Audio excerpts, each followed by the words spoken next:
these walls could talk, the stories that they would tell. And now we're like everything else. We've been cleaned up and sanitized and Disneyfied and gentrified and generified. That was Kevin DeMattia, one of the owners of Bender's Bar and Grill in the Mission and Emperor Norton's Boozeland in the Tenderloin. I'm Jeff, and this is Storied San Francisco. Every week on this podcast, we bring you bartenders, doctors, poets, and other San Franciscans talking about living, working, and doing their thing here. It's a way to get to know your neighbors. Welcome to episode 45, part 1. In this episode, Kevin talks about his love of climbing, which led to his trip up Sutro Tower back in 2004. Here's Kevin. Okay, so I guess I will tell the story of... Since the advent of digital media and everyone having an iPhone and a high-def recording device in their hand, there are some new kids that have recorded themselves climbing Sutro Tower, and they have the high-def footage to prove it. I do not have that since the night that I climbed Sutro Tower in 2004. I lost my cell phone in a tumble down someone's backyard en route to the tower. So the only images are in my head. Did a cell phone in 2004 take still pictures? It did. Yes, it was the flip phone. It took shitty pictures, but it took pictures. So pictures, but no video.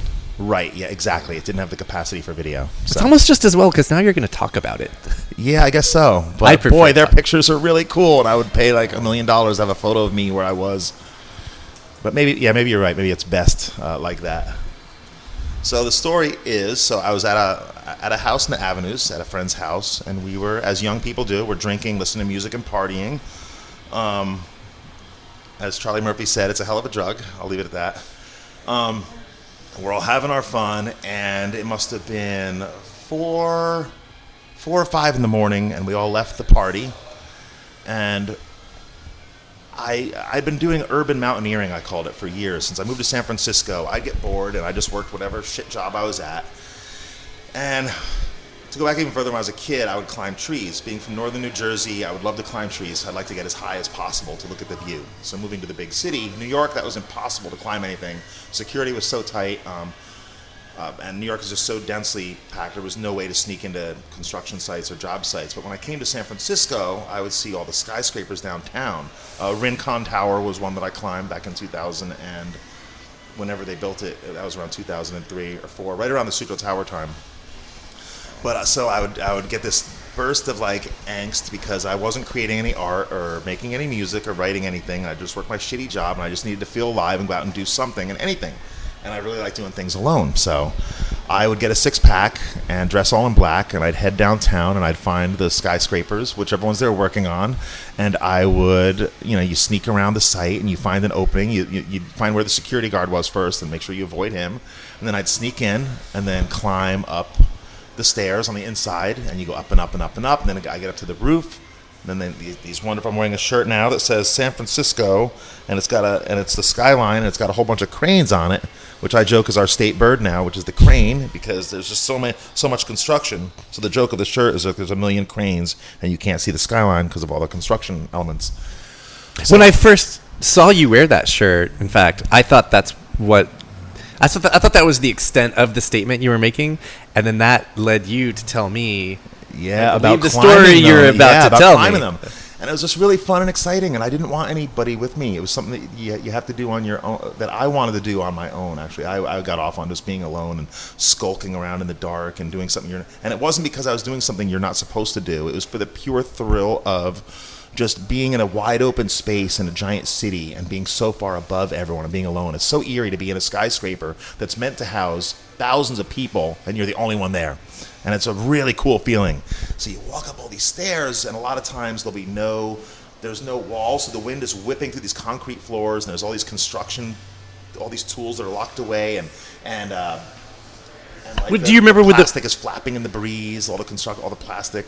Would the building move at that point a little bit, sway in the wind? No, when you get up top, it does. Yeah, when you get up to the top, it moves a little bit. Okay, then I'm sorry. I got ahead of myself here with the story, but I just wondered, you're talking about the wind. When I was a kid, I went to on top of the World Trade Center, and I remember them telling us that it travels a few feet in either direction when you're up that high, so that always stayed with me.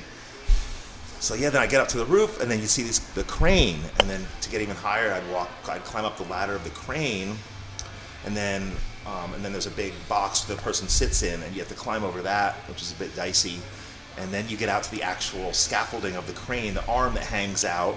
Sometimes they're not at a 90-degree angle; they could be like at a 45-degree angle, and then you kind of gingerly, thread my way out to the very end, and there's usually a little platform. I could sit and drink my beer and look out over the city, and it was just such a beautiful view. You're up there absolutely alone, and no one around for miles, and just like the birds. And I was up so high. The Rincon Tower one was, it was so high that where I was, my head was right next to the blinking light that warns for airplanes that don't hit this if you're flying too low. And so it was. And the only thing I did, I said Kevin was here. I wrote a little tiny. I hate graffiti, by the way. But I put my little thing. It was innocuous. No one would ever see it except the guy that probably changed the light bulb a year later, and he was like, "Who the fuck is this crazy Kevin person?" Was it in Sharpie or? Yeah, it was in a Sharpie. That's innocent enough. And I do have video footage of the Rincon Tower one. That's up on YouTube. I think Kevin DeMattia might be.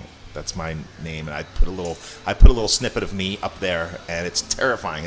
You're so high up, it's awesome. Because I was so high up in the crane that the top floor of the building looked like it was a skyscraper below me. So it's not for the vertiginous or the faint of heart, And I'm one of those people where I tell these stories of climbing and stuff. I don't like heights. I'm really scared. I get actually nauseous. Like I don't like going on roller coasters. I can't jump off a cliff into water. I'm really nervous. I don't like amusement parks. I don't like airplanes because it's not in my control.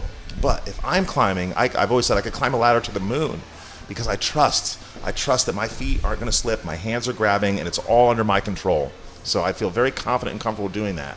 But I don't like it when it's in someone else's hands. I'm not going to get on one of those ricochets that slings you up and those YouTube... Oh, the bungee? The bungee where people just faint. The big tough guys always turn into a puddle, Skydiving? I am imagining same thing. Skydiving, same thing. Yeah, there'd be like a brown trail, from the plane following my body as I lost all control of any functions, Or I'd do it for a huge sum of money, and I'd be on a lot of Xanax and CBD. So Rincon Tower was what year, you said? Rincon Tower was when I started at Whole Foods down there. So that was 2000 and... Yeah, that was 2000. That was right before Sutro Tower. So that was like a few months. I was like early 2004, like January, February. Okay. And was that your first bit? Well, that was like my third or fourth one. I'd done a bunch of skyscrapers downtown, and maybe your tallest tower was the highest up that I ever was. Right. And then I'd always looked at Sutro Tower whenever I was like, I want to climb that. It was this bizarre alien artifact on top of the hill, painted in the crazy like red and white or off red, like burnt orange and white. It was such a relic of the 70s, and it was looked so bizarre and alien. The way the tines, for those of you who don't know, a tine is like if you're on a fork, or if a merman has a trident, a tine is that little pointy thing. So those top parts, I call them the tines. It just looks so geometric and alien and bizarre with that gorgeous rolling landscape around it. Because it looks like the mast of a ship, and when I was up there, I literally felt I was sailing through a sea of fog at a great rate of speed. If the fog is just right and you're in a plane and the top is sticking out, it looks like it's always the last thing I see when I leave San Francisco. The last physical embodiment of the city when I leave, or not every time, but often when I fly away, you'll see those little tines poking up over the fog as you leave, and it's so beautiful, warms my heart every time. So back to the original story. After that segue, so. We were leaving the party. I've been looking at Sutro Tower for years and saying, I really want to climb that. And I didn't know what that involved. I thought it was much simpler than it turned out to be. So as we left the party, I was all hopped up and just ready to do anything. Everyone else was like tapering off. They all wanted to go home and go to sleep. My girlfriend at the time was like, just please come home with me. Like, I'm not going to walk over to this tower with you. And I said, nope, I'm going for it. I'll see you later. And she was angry, and the cab door slammed, and everyone left. And I was sitting out there in the avenues alone on the fog drizzled street, looking off in the distance, and I could see Sutro Tower blinking faintly in the distance, and I just walked towards it, and I did it a purely organic way. I'm not good at direction, but it was like a beacon, and I just kept walking towards it. They call it staircasing in messenger terms when you're riding a bicycle and you don't want to go up the highest hill, but you kind of staircase, to gain elevation. So I staircased my way towards the tower for, I don't know how long it took me, like an hour. I couldn't even tell you, but by the time I got up to it, the street is called Clarendon, and it's a whole different level of people that live up there. The houses get much, since time immemorial, the rich people live on the top of the hill and the poor people live in the bottom. So the houses get really like Hollywood, like these big open windows, and all the eucalyptus trees are up there, and everything gets a little more vertical and crazy. And I had to cut through some people's yards to get to it, and then I tripped. And at one point I tripped and fell, and I was still buzzed, but I wasn't drunk. The drunk was wearing off. But I tripped and fell, and I rolled, and I lost my cell phone in the bushes in somebody's yard, strewn with weeds and stuff. I looked for it for a minute and then just continued onward. And I eventually made my way up to the base of Sutro Tower, which is, for those of you who haven't been up there, you have to go up this winding street called Clarendon, and all these eucalyptus trees, and there's like this little concrete bunker where a dude sits. And it's his job to make sure that nobody does anything stupid like me.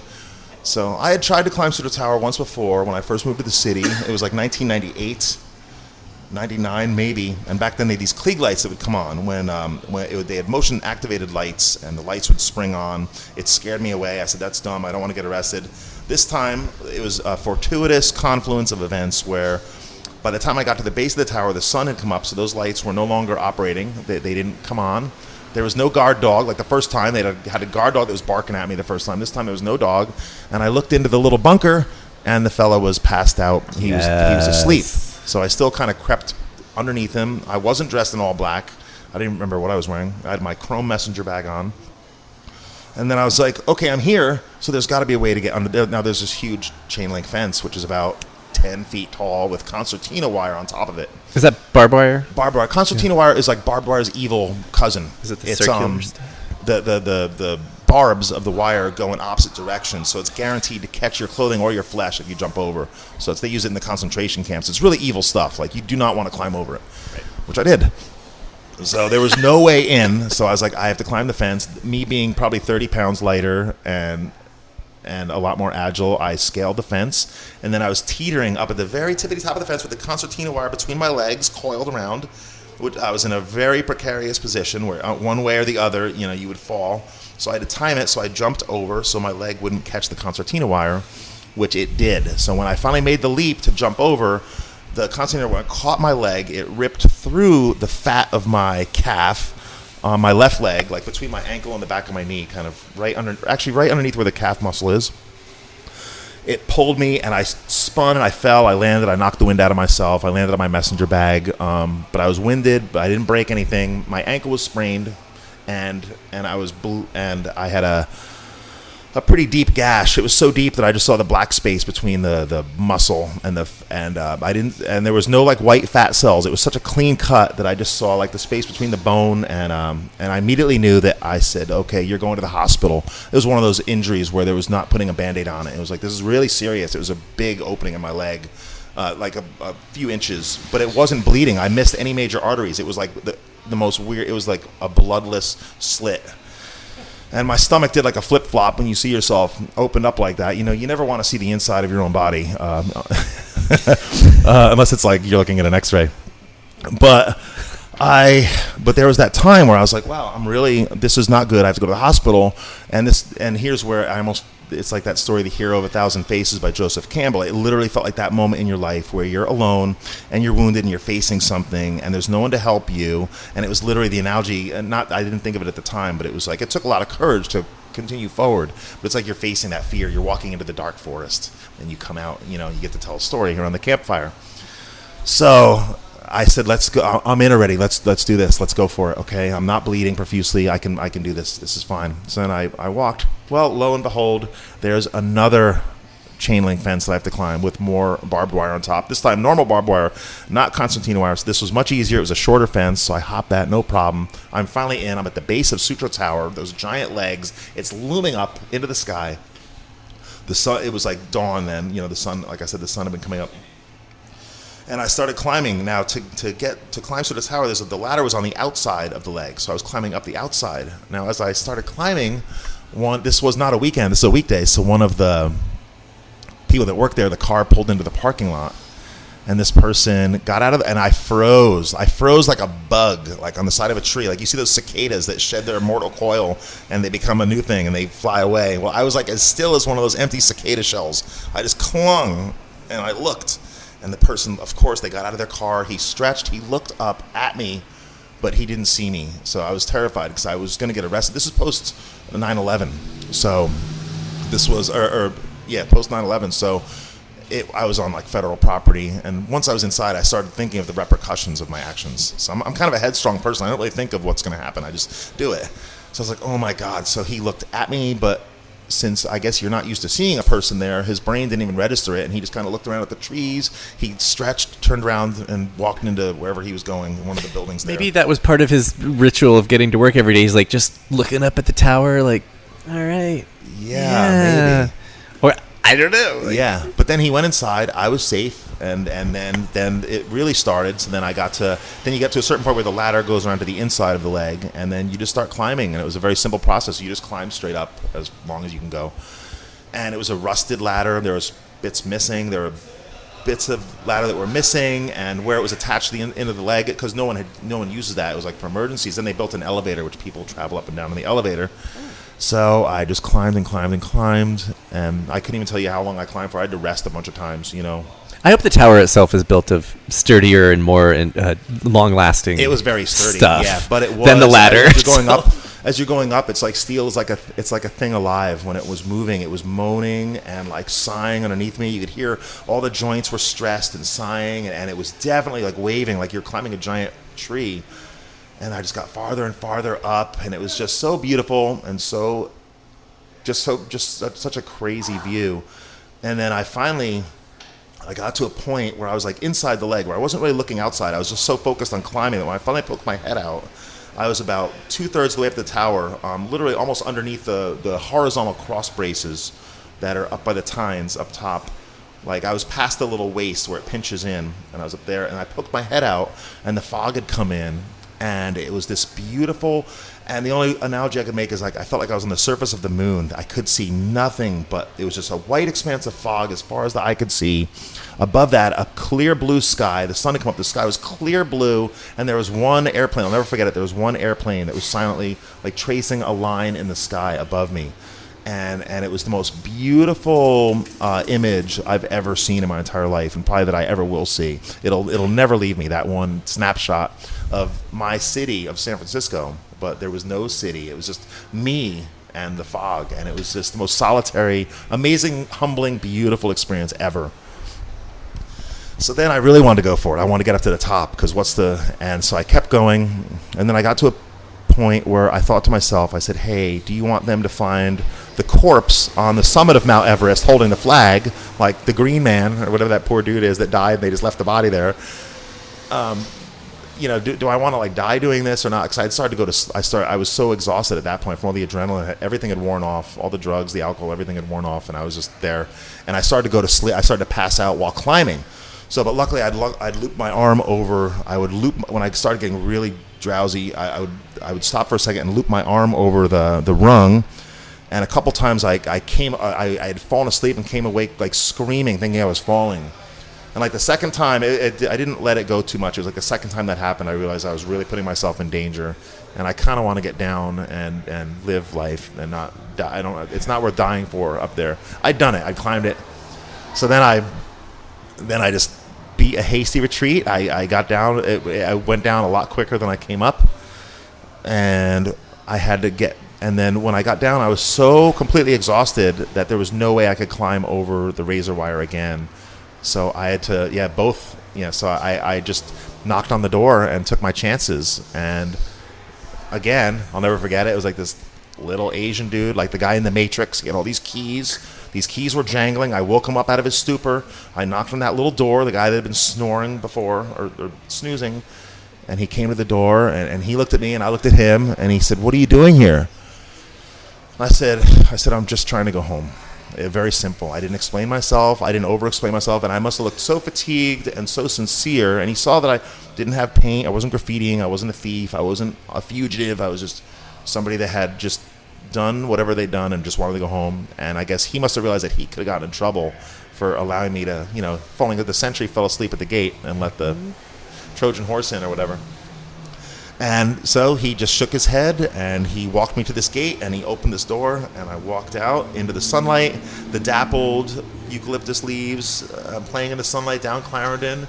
And then I took myself to the hospital. Tried to hitchhike. No one would pick me up, of course. So I walked to the nearest hospital and got my leg sewn up. I forget how many stitches it was, but there's still a scar there. It's been tattooed over, but you can still see the dimple. And that was 2000, and that must have been like April of 2004. And my girlfriend said when I came home that I was like almost glowing. I was like super, super hot, like not like my normal, like I'm normally ruddy and hot, but it was like she said it felt like you'd been irradiated. Like or like by doing it, you had been enlightened somehow or something. I don't know. Well, I got really scared because they said that those things they emit microwave radiation. Shit! It's the largest transmitter in Northern California, like those giant dishes. And I was so scared that I gave myself cancer. They call it Cancer Alley up there because everyone up there from all the radiation. But then someone else said you were behind them. You weren't. If I was in front of them, I would have gotten cooked. But I was behind them. But I'll never forget the hum of those things. When you go buy those big things, they're just like humming like a thing alive. It's just like so much energy, so much wattage to power that kind of all the radio and TV, So I still to this day, I'm like, what did I do to myself? Am I going to be like Bruce Banner? Somebody's going to trade that chromosomal switch, and I'll turn into this. Especially with your open wound. Yeah, like they would have had the microwaves would have an easier time. So I had to get a tetanus shot, obviously, because it was like rusty. It was like metal. So I got a tetanus shot, and I had to get sewed up. And I was going to ask if the hospital that you have to tell them, but did they ask how you got the injury? No, but I told the nurse, and she was cool. She had I'll never forget, she had a tribal dolphin tattoo on her foot. Because we started talking tattoos, and she thought it was a really interesting story. She goes, wow, I never thought anyone could climb that thing. And now if anyone is on Instagram, just type in like Sutro Tower, and there's a bunch of kids now that have climbed up it multiple times, and they take super high-def pictures. So you could see what I saw back then, back before everyone and their brother has done it now, so I guess it's not that big a deal now. And they're all kids. They're like in 100 pounds, and they're a lot stronger and quicker, and they weren't coming off a night of partying their fucking asses off. Yeah. I was pretty compromised when I did it. I wasn't at my full strength. But I would hope in addition to sharing their high-def videos that they could talk about their experiences. That'd be cool. Maybe. It's still completely illegal, so I don't know how Yeah. they're getting around the legality of that. They've climbed Salesforce Tower, I think, or one of the skyscrapers next to Salesforce. So these kids are real like lawbreakers. Like I used to do it just to be. I want to be alone at night and drink my beer. And these guys are doing it to get like likes on social media. They're doing like pull-ups. The kind of guys doing the pull-ups from the little cross beams and stuff like that. So. Right.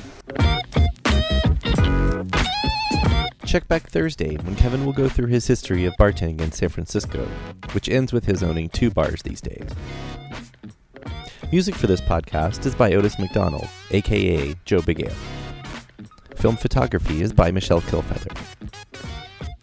Follow Storied San Francisco on Facebook, Twitter, and Instagram.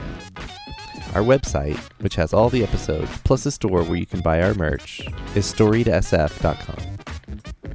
If you're listening to us on Apple Podcasts, please rate and review the show. Send comments and suggestions to storiedsf@gmail.com. Thanks for listening.